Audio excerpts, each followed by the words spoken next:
مساء الخير. في الفيديو ده هشرح لك ازاي تقدر تعمل سكيلينج للحملات الناجحه بتاعتك على فيسبوك من غير ان شاء الله ما تهدر اي ميزانيات، يعني السكيلينج يكون مظبوط ما تخسرش ميزانيه كبيره. بس قبل ما ابتدي احب اعرفك بنفسي، انا كارلوس شغال في التسويق بقالي 3 سنين، حققت مبيعات لبراندات بملايين في مصر والخارج. فلو انت حابب نشتغل مع بعض ممكن تبعت لي على الفيس او على الانستا، هتلاقي اللينك في البايو وفي القناه. ولو عندك اي استفسار، حتى لو مش هنشتغل مع بعض بس عندك اي استفسار اي معلومه اي حاجه، فتقدر تكتب لي في كومنت او تكلمني برضو على الفيس والانستا. انا برد على كل الناس وما بخافش على اي حد ان شاء الله باي معلومه، ده علم ولازم ننشره. فخلينا نبتدي ونتوكل على الله. اول حاجه، انت بتيجي تعمل سكيلينج بيكون عندك حمله ناجحه، فانت مثلا بتصرف فيها 100 جنيه او 200 جنيه، فانت عايز تزود الميزانيه، تكبر الميزانيه، بدل ما انت بتصرف مبلغ قليل لا عايز تصرف مبلغ كبير عشان خاطر يجي لك مبيعات اكتر. بس قبل ما تعمل ده لازم تكون عارف حاجه. انت طبيعي مثلا لو انت دلوقتي بتصرف 500 جنيه وبيجي لك مثلا الاوردر على 50 جنيه، فخليك حاجه عارف، يعني عارف ومتاكد ان دي حاجه لازم هتحصل.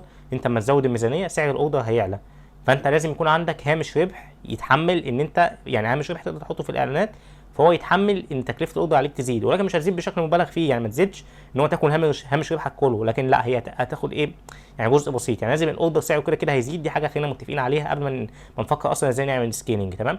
ولكن انت هتعوض ده بعدد الاوردرات الكبير. يعني انت مثلا دلوقتي بتجيب لي 10 اوردرات وبتصرف مثلا 500 جنيه، فانت اما مثلا تصرف 3 4000 جنيه ويجي لك مثلا 50 60 اوردر، فانت بالتالي يعني هتكسب اكتر، فاهمني؟ حتى لو يعني هامش الربح هينزل حته بسيطه او هينقص حته بسيطه في الاوردر، بس على الكميه الكبيره او عدد الاوردرات الكبير، فده هيغطي معاك، تمام. طب ان شاء الله في الفيديو ده يعني يا ريت تكمل الفيديو للاخر، ان انا كل معلومه هقولها فيه مفيده وهتهمك جدا، عشان خاطر السكيلينج بالذات خطر، تمام. طب دي اول حاجه احنا متفقين عليها. تاني حاجه، لازم تكون عامل حسابك جدا على نسبه التسليمات. خلي بالك خلي بالك خلي بالك، في ناس كتير جدا عملوا سكيلينج وكان نسبه التسليمات بتاعتهم قليله فقلت اكتر فخسروا.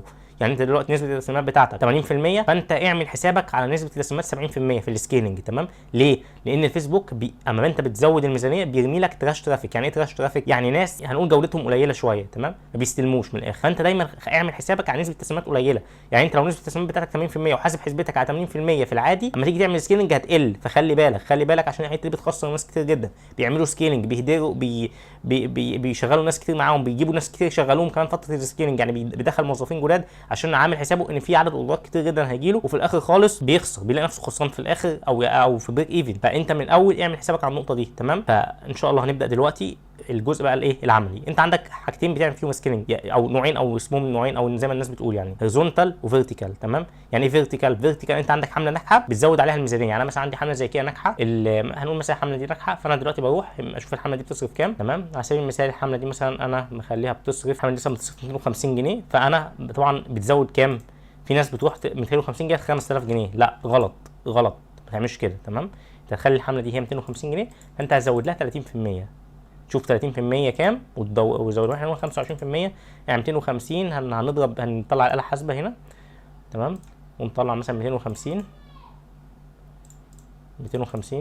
في 25 على 100، فانت هتزود 62 جنيه، تمام. ده اللي هو الفيرتيكال، انت بتزود ميزانيتك. طب هتزود ده كل قد ايه؟ كل يوم، كل يوم تعمل كده، طول ما الحمله جايبه نتائج معاك هتزود عليها 25%. حلو. طب ايه هو الهوريزونتال ان انت دلوقتي هتغير، هتعمل متغير واحد. الناس يعني ما بتتعمقش جدا، يعني شفت اغلب الفيديوهات اللي بتشرح موضوع السكيلينج ما حدش اتعمق في النقطه دي خالص. انا بقى هتعمق لك فيها، فيا ريت تركز معايا عشان النقطه دي مهمه جدا. احنا كنا في التيست قلنا ان احنا بنختبر في الفيديو بتاع التيست، لو انت ما شفتوش هتلاقيه هنا في الاي، خش شوفه مهم جدا، بس بعد ما تخلص الفيديو ده، تمام، عشان تكون فاهم كل حاجه. احنا قلنا في التيستنج ان احنا بنتست كل متغير على حده. يعني ايه كل متغير؟ احنا مثلا دلوقتي عندنا فيديوهات وعندنا صور وعندنا اد كوبي وعندنا لاند وعندنا سعر وعندنا اوفر وعندنا الكلام ده كله، فاحنا بنثبت كل ده وبنغير حاجه واحده بس عشان الحاجه اللي تنجح بنعرف ان دي نجحت، تمام. فانت المفروض من التيست بيكون معاك كذا حاجه ناجحه، انت مشغل حاجه منهم واحده، مشغل مثلا على سبيل المثال هنقول انت معاك الفيديو ده شغال معاك وجايب مبيعات كويسه جدا، تمام. فانت دلوقتي هتروح في فيديو تاني جايب مبيعات بس نص نص، مش احسن حاجه، فانت رحت عملت ايه؟ رحت قفلته وقلت لا ده الفيديو ده بيجيب مبيعات اكتر، فانا الفيديو ده انا هقفله وقفلته. لا، هتاخد الفيديو ده بقى يا باشا وتعمل لي بيه حمله تانية وتشغله، يبقى انت كده بدات تعمل سكيلينج. ده اسمه سكيلينج على فكره، تمام. ده مش بنزود الميزانيه، بنثبت الميزانيه زي ما هي، بس بندخل متغيرات جديده. ايه تاني متغير تاني؟ انت الحمله اللي عندك انت كنت عامل عليها تيست وشغاله كويس دي، عايز تسكيل عليها، هتلاقي ان في، هتخش تعمل كده بريك داون، هتخش على الحمله دي كده مثلا، الحمله دي تخش لي عليها كده وتعمل بريك داون. تعمل بريك داون باي ايه؟ باي ديموغرافي مثلا او باي جندر او اي حاجه. هتخش مثلا على هنقول باي ديموجرافي، هنخش على الايج. تمام، انت هتلاقي ان في سن معين هو ده اللي بيشتري منك، فانت هتروح عامل دوبليكيت للحمله اللي شغاله. انت مثلا عندك الحمله دي شغاله وجايبه مبيعات او شغاله كويس، فانت هتروح عاملها كده دوبليكيت. تمام، او الاد ست بقى، مش هنعمل الحمله لان الحمله جواها اكتر من اد ست. احنا مثلا هنعمل الحمله دي كده، هنلاقي الاد ست مثلا دي، اي اد ست من دول وعاملها دوبليكيت. تمام، دوبليكيت. فاحنا هنخش عليها هنا.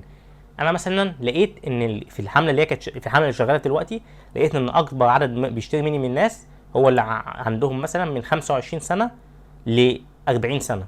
فانا هروح داخل دلوقتي كده، هغير السن، هخليه من 25،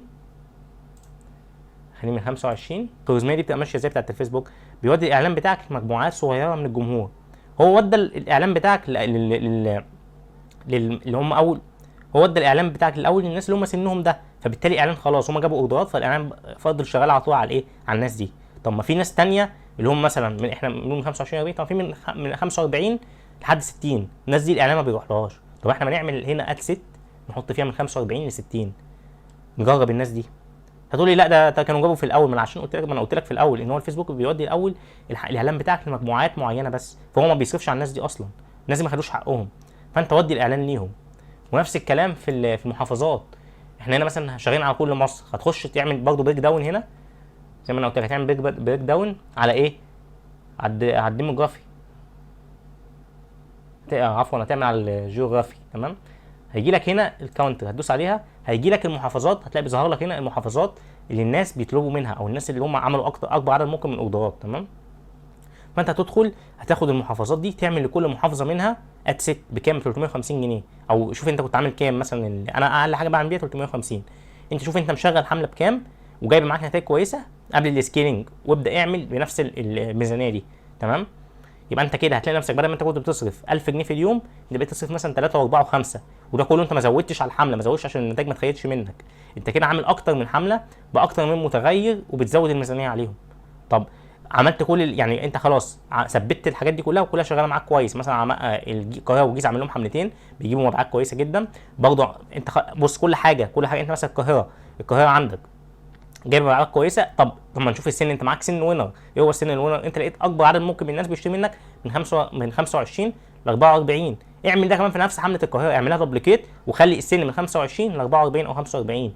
يعني بص كل حاجه في الدنيا هي ميديا باينج قايمه على التيست، قايمه على التجربه، قايمه على اللي انت ايه الحاجه اللي بتشتغل معاك بتزودها وبتعملها، بس ثبت لي حاجه وتخش في الحاجه. ما ينفعش تعملي يعني تغير لي متغيرين في نفس الوقت، وده الكلام ده شرحته في الفيديو بتاع التيست. تمام، فبالله عليك ركز معايا في النقطه دي، مهمه جدا مهمه جدا. تمام، دي الجزء بتاع السكيلينج اللي انا اتكلمت فيه. لازم كان نقطه ثانيه مهمه ركز فيها، اللي هي بتاعه التيست. حملات التيست ما تقفش بالله عليك، ما تطلعليش وينر واحد وخلاص على كده تقف تنام عليه وتسيبه، لا.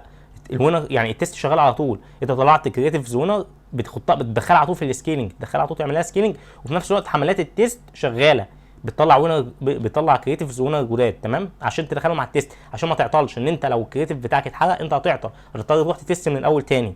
فاهمني؟ فانت لازم تكون على طول شغاله الكامبين بتاعت التيست ما بتوقفش خالص. تمام، والكامبين بتاعت السكيلينج زي ما انا قلت لك، انت عندك نوعين من السكيلينج، هتعمل فيرتيكال هتزود الميزانيه على الحمله اللي هي شغاله، وانا ما انصحش بده. تعمل هوريزونتال، ده اللي انا برشحه وده اللي انا برجحه. هتعمل ايه زي ما انا قلت لك، هتعمل دوبليكيت لكل حمله شغاله وتبدا تغير المتغيرات، تشوف ايه اللي ناجح معاك وتزود منه. ده انا يعتبر كده شرحت لك كل حاجه تخص السكيلينج. والفيديو ده يعني حرفيا لو انت استوعبته بس وركزت فيه هيغير نظرتك جدا على الميديا باينج، وهيخليك باذن الله ان شاء الله هتحقق ارباح وهتحقق ميزانيه وهتصرف ميزانيه اكبر من انت كنت بتصرفها.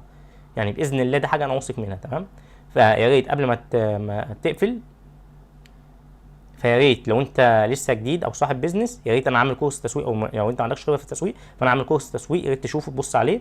وما تنساش تشترك في القناه، ولو عندك اي سؤال اي حاجه حابب تسالها ممكن تسال في التعليقات هرد عليك، او ابعت لي على الانستا او الفيس، برد على كل الناس. مفيش حد بعت لي استفسار او اي حاجه وانا ما قصرت معاه وما ردتش عليه، كل الناس برد عليها، واي حاجه انا في ايدي بساعدك، هساعدك من غير اي حاجه، من غير اي مقابل. فشكرا لحد هنا، واشوفكم في فيديو جديد. سلام.